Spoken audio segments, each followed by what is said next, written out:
So did you know that you're probably holding your camera wrong? If you take a look at this video, you'll probably see that you are. Now we're going to take a look at different ways to hold different types of cameras. We're going to start out with cell phones, and we've got here my cell phone, my old little orange cell phone.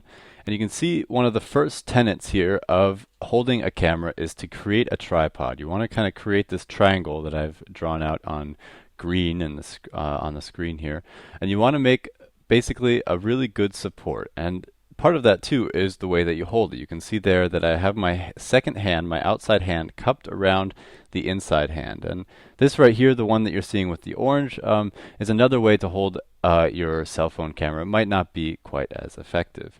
Now, holding your phone or your camera with one hand is definitely a no-go. You can see the yellow arrow kind of indicates how your phone could wobble or shake. You can also try holding your forearm or something like that when you're holding your phone up, but in general, the best way to do it is to just hold it with both hands. Now, the same principles are going to count for point and shoot cameras. Point and shoots are really not that different than cell phone cameras, especially these days. But you can see here the way that I'm holding the camera. This is a landscape photo, and so I'm holding it flat. And I've sort of created, again, the same tripod with my arms. And you can see also with my left hand, I'm kind of creating a base for the camera to sit on, and then I'm using the right hand to control it.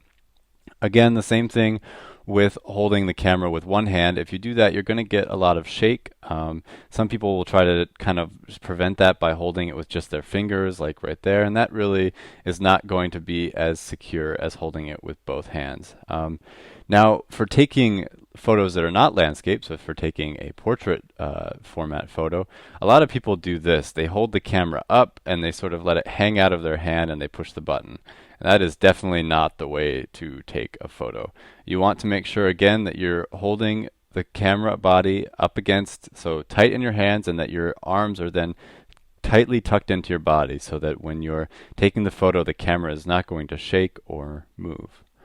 Now again, the same thing that accounts for a cell phone camera or a point and shoot is going to count for your big, fancy, expensive cameras as well. First of all, even more important than with any of the other ones maybe, is to wrap the strap around your arm. You want to make sure that if it falls, which sometimes it does, that you're not going to lose your camera. You want to also create, again, the same base, and this time it's even more important. You want to create that base with your hand that you put your camera on. And you want to tuck your shoulders and tuck your elbows into your body. You can see here again the same thing, and you can also see that I had an orange circle on my left elbow. It's because I was holding it wrong. It wasn't right up against my body.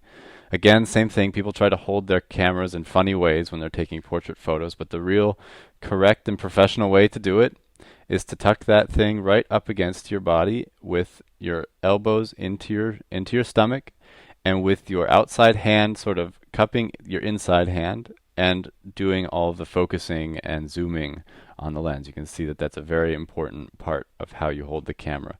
Again, a lot of people try to make up for that by keeping one elbow tucked into their body and then one other hanging out there, but that doesn't work.